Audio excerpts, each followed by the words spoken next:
이번 시간에는 없을막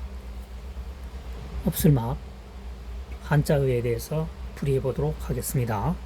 이 한자어 하나를 정확히 이해하면 파생되어지는 한자 45개는 줄줄이 엮는다는 거죠. 그래서 없다는 얘기입니다. 불초죠. 해일입니다. 큰데입니다. 그림을 살짝 그려보면 큰 풀숲에 해가 들어있죠. 그림이 큰 풀숲에 해가 들어있으니까 해가 보이지 않습니다. 없는 것처럼 보입니다. 없을막. 그 다음 해가 정말 6시 이후에는, 오후 6시 이후에는 해가 없어지죠. 그때는 우리가 해가 저물었다 하죠. 저물모 되겠습니다. 없을막 저물모. 이 한자만 기억하고 있다면은 45자는 줄줄이 엮는다는 얘기입니다. 고요할 막입니다. 진면이죠. 없을 막이죠. 집에 아무도 없습니다. 설설하겠죠. 조용하겠죠. 그래서 설설할 막, 조용할 막, 고요할 막 되겠습니다. 그 다음 모할 모입니다. 모호하다는 얘기죠. 기본어가 애매하다 이런 얘기죠. 분석을 해보면 삶이죠. 없을 막입니다. 자, 살 종류가 살알 크기는 비슷비슷합니다. 일정하지는 않겠지만 중에서 수백 개 중에서 하나를 섞어 놓으면 이걸 찾을 수가 있습니까? 찾기 힘들겠죠. 그래서 모호하다는 얘기입니다. 살 한 조각이 없어지면은 찾기에는 똑같은 동일한 물건을 찾기에는 굉장히 모호하다, 애매하다 이거죠. 애매할 모, 모할 모. 그 다음 모색할 모자입니다. 말씀은이죠. 말씀은 또 한번 설명해 보겠습니다. 머리 두죠. 두이죠. 입구입니다. 말씀이라고 하는 것은 일반적으로 아래 사람이 윗 사람에게 얘기하는 걸 말하는 거죠. 아래 사람에게 말씀드린다는 말을 잘 안 합니다. 어쨌든 윗 사람에게 말씀을 드린다라고 보고 머리에 두 번 생각하고 입으로 말씀드린다 이런 얘기입니다. 생각나는 대로 얘기하는 것이 아니고 머리에 두 번 정도 생각하고 입으로 말씀을 드리면 그만큼 실수를 줄이겠죠. 그 얘기입니다. 생각나는 대로 얘기하는 게 아니고 신중하게 신중을 해서 신중을 기하여 말씀을 드린다 이런 얘기죠. 머리에 두 번 생각하고 입으로 말씀드린다 이렇게 하면 되겠죠. 그래서 말씀음이죠. 말씀은 없을막이죠. 내용이 없으니까 어떡합니까? 말을 주고받아서 모색해내야 되겠죠. 모색, 뭔가 찾아낸다는 얘기죠. 방안을 찾아낸다. 모색할 뭐가 됩니다. 없으니까 그 상황에 대한 내용이 없으니까 어떻게 했으면 좋겠느냐 이렇게 의견 교환을 해서 뭐한다? 모색을 한다. 방안을 찾아낸다 이런 얘기겠죠. 모색할 뭐가 되겠습니다. 그 다음 고기육이죠. 고기육 다롤 여기서는 신체 고기육인데 사람을 말하니까 신체라고 하면 되겠죠. 고기육 신체의 기능 중에서 없는 것처럼 보인다. 막이라는 거죠. 막 얇은 막을 말합니다.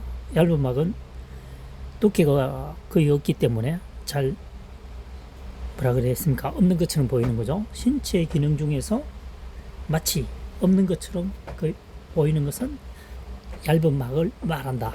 막막이 되겠습니다. 그 다음 마지막으로 차절모죠. 차절모 손수변입니다. 손수변 없을막이죠. 내가 찾고자 하는 물건이 없다는 얘기죠. 없으니까 어떻게 합니까? 손으로 찾는다는 얘기죠. 이 한자어는 지금 현재의 글자가 아니고 수백 년 전에 만들어진 글자죠. 그 당시에는 주로 논농사, 밭농사 위주였죠. 기구도 간단합니다. 낫, 갱이, 호미, 낫, 뭐 대충 이 정도입니다. 다양하지 않았기 때문에 찾는다는 거죠. 손으로 이쪽 저쪽 돌아다니면서 그적도 한번 뭡니까 덮여져 있는 것 뒤집어 보기도 하고 대충 느끼면 알겠죠. 오랜 시간이 지난 후에 찾으려 그러니까 덮여 있을 수도 있으니까 손으로 뒤집어 올리면서 찾는다 이런 얘기겠죠. 찾을모입니다. 없는 것을 손으로 더듬거리면서 찾는다. 찾을모가 되겠습니다. 그 다음 쭉 올라가서 백길등입니다. 백길등. 베끼다는 거죠. 현재 말로 커닝하다 이런 뜻입니다.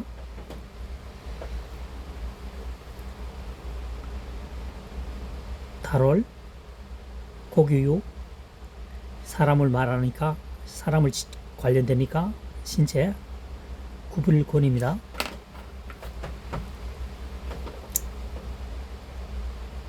신체를 구부리고 말을 베낀다는 거죠. 옮겨 적는다는 뜻입니다. 그러니까 이 상황 설정을 해보면 강의를 듣고 있다라고 생각하면 되겠죠.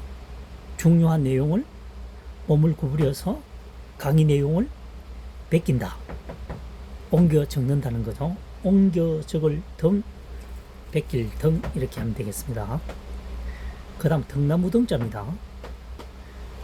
풀초죠. 풀초. 풀초머리라고 하는 것은 풀초가 맨 위에 글자의 가장 머리 부분에 머리가 사람 머리 부분이 가장 높죠. 아랫부분은 발이라고 하면요. 풀초머리. 그 다음 뭡니까? 고기육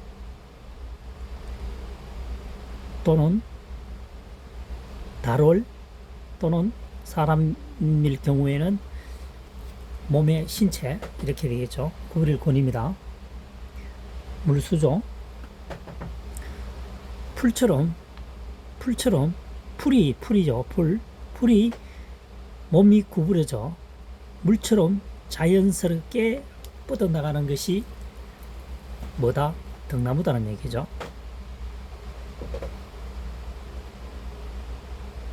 풀처럼 몸이 구부러져 물처럼 자연스럽게 뻗어가는 것은 등나무다. 등나무 줄기는 길이가 10m 정도 된답니다. 나무를 타고 올라가는 나무죠. 그 다음 오를등입니다. 오를등. 사람이 올라가겠죠. 말 위에 말맞자가 있으니까요. 그러니까 달월도 마찬가지로 고기 중에서 사람의 신체를 말하겠죠. 어떻게 됩니까? 신체를 구부려서 말등 위에 올라탄다 이렇게 하면 되겠죠. 그래서 말등에 오르니 오를 등. 폭등하다. 물가가 폭등하다. 지금 한자사랑이 설명한 한자어는 2023년 현재 시점에서 풀이한 학습법입니다. 공감대가 형성되었다면 구독, 좋아요를 꼭 부탁드리겠습니다. 현재는 8,000여자를 풀이했지만 앞으로 반응이 좋으면 2,000여자를 추가하여 약 10,000여자 이상을 유튜브에 올리려고 생각하고 있습니다. 여러분들의 많은 성원이 필요하겠죠. 2023년의 현재 시점이라고 하는 것은 지금 주어진 글자만으로 이용했죠. 주어진 글자만으로 이용해서 뭡니까? 이 한자어를 풀이한다는 거죠. 8,000자 중에서 99% 이상이 가능하다는 얘기입니다. 그리고 같은 글자를 모으게 되면요. 엎설막이었죠. 대표적인 글자. 이 엎설막 글자 하나만 정확히 이해하고 있으면 이와 관련된 한자어가 하나, 둘, 셋, 넷, 다섯이지만 우리가 많이 사용하는 한자어 20, 30개는 그냥 갖다 붙이면 되죠. 진면이죠. 진면. 집에 아무도 없으니까 고요하다. 없어진 살이 똑같은 걸 찾으니까 모호하다. 내용물이 없으니까 말을 해서 방안을 찾는다. 모세갈모. 신체의 부위 중에서 마치 없는 것처럼 보인다. 얇은 막이죠. 없으니까 이쪽 저쪽 돌아다니면서 손으로 뒤집어 가며 뭐한다? 찾는다. 자, 한자어를 통상적으로 통으로 외우게 되면 기억을 할 수가 없죠. 그래서 모하다, 모색하다, 의미하는, 지시하는 내용을 바탕으로 한자를 분해하여 그 글자에 모색하다, 모하다에 맞게끔 다시 재결합시키면 한자 학습하는 데는 굉장한 파워 효과가 있다. 증명이 되는 것 같죠? 다음 시간에 또 뵙도록 하겠습니다. 수고하셨습니다.